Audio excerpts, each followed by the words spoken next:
Good afternoon, good evening, good morning, wherever you are listening from. It is nice, or I guess watching, it's nice to see your smiling faces. That's right, we have a video version of this podcast. It goes out to all of the people that support on patreon.com/thedailyba.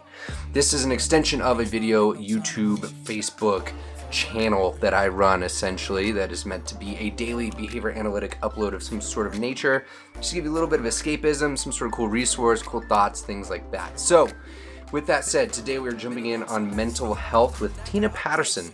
Ran across her through Patreon, actually. I got to know her last year, and she has a lot of thoughts when it comes to mental health.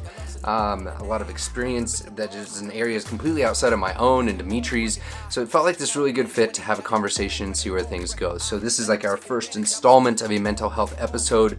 We will, of course, revisit this. We already have plans with a few other colleagues that we're just going to try to work out the details over the summer for multiple episodes along this nature. So first of all, I'm going to let her introduce herself. We captured this beforehand. Lived and worked in Nashville for 25 years.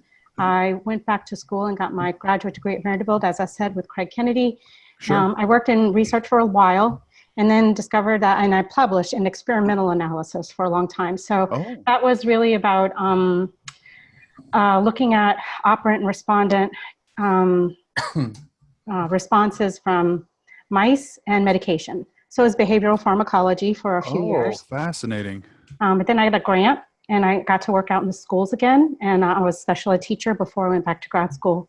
And so I went back to the schools and started working, had grants to pay me and all that. So when the grants were wrapping up and I was wrapping up my research job, the schools and residential partnerships didn't want me to go. And so I tell everybody that was 20 years ago.